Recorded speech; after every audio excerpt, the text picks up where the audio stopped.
And these are almost frightening to consider the implications of this. But I had spoken previously to somebody who'd worked in the pharmaceutical industry as a vaccine regulation, Susan, and she had mentioned something that has stuck in my head. And it seems that what you're saying here fits.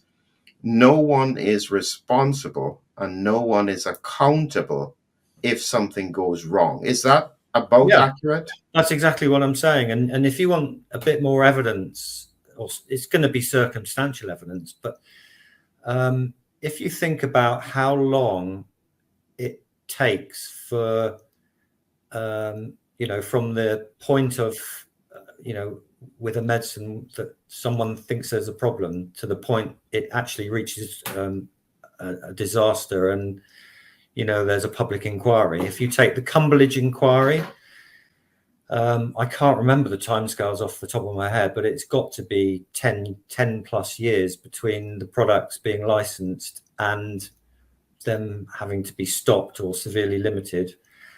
In the UK, that was a report that was published in 2021, I think, over an inquiry in 2019.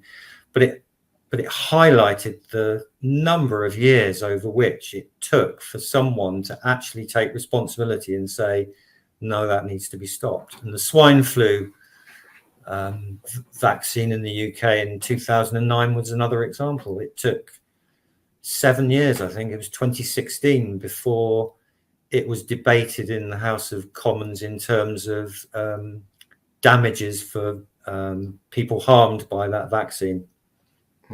So I like to do hindsight thinking, and I like to ask hard questions about what was happening. So the MHRA and people who have been pushing forward with the vaccination program would argue and say that at the time when we were developing vaccines to try and save lives, there wasn't time to do all of those assessments. And they had to just move on getting it out there. Okay.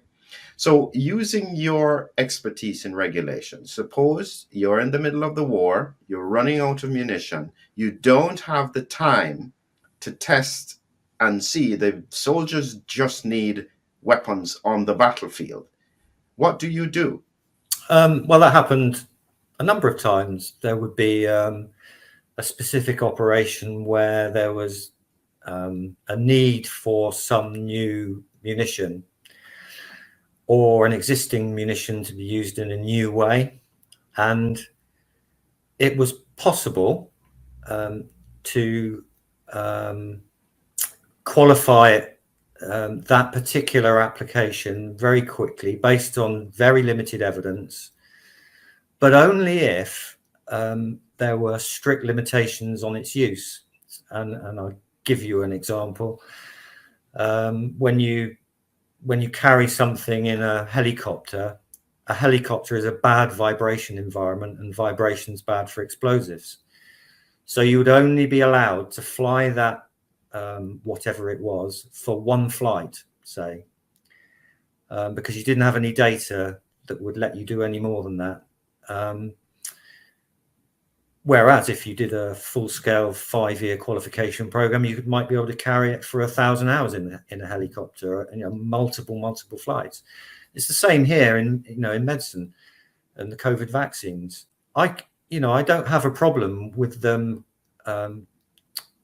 licensing something based on very limited data for very limited applications under strict limitations. And why on earth? They knew what the profile of age susceptibility to COVID was and how it rose or decreased exponentially the further down the age groups you went, so that under about 70, you weren't, I can't remember the exact figures, but you weren't at significant risk from COVID. You had to have comorbidities as well. Why on earth did they start rolling out to lower and lower age groups, still based on very limited data? I just don't get it at all.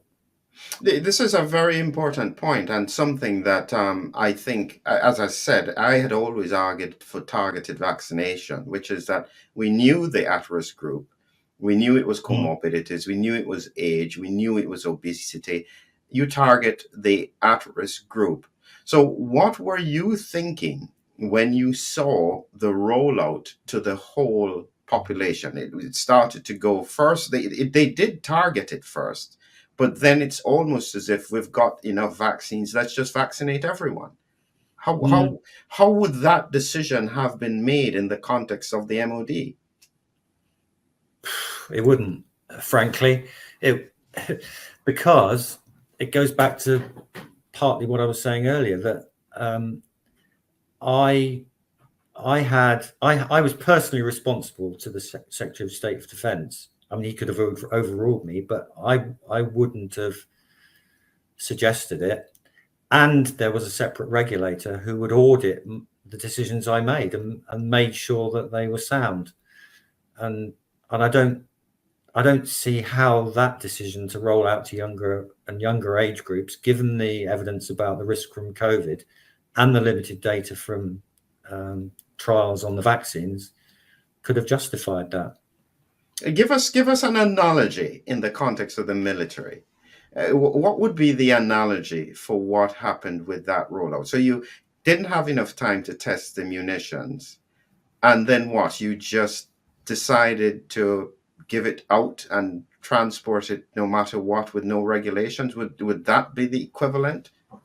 I can think of two possible ones, and not that good. I mean, it would be, in terms of what I had licensed something for emergency use in a particular theatre, the soldiers on the ground would either have to stick to that, and there was a procedure where they could actually take responsibility themselves, take it off me and have it themselves. They could effectively do whatever they were able to justify through their operational command. Because I'm not there, I'm not under fire. They're the ones in the line of fire. They need to be able to make urgent decisions like that, and there was a procedure for doing it.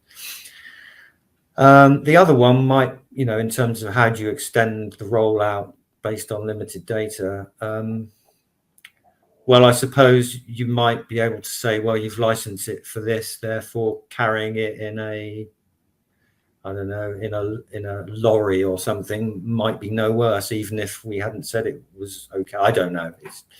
We haven't got as good an analogy as I think. So I tell you why I was thinking about it, because the emergency use authorization was probably equivalent to what you said, where the Absolutely. soldier in the field could make the decision to do whatever he wanted, but it was his responsibility if there was a problem. Is that about accurate? No, the temporary authorization, what you called emergency use, was the same as what I called they were called urgent operational requirements. We would approve those based on limited safety evidence. That's equivalent to a temporary authorization. What I'm saying is that in the field, in the theatre of operation, the military chain of command could take responsibility themselves.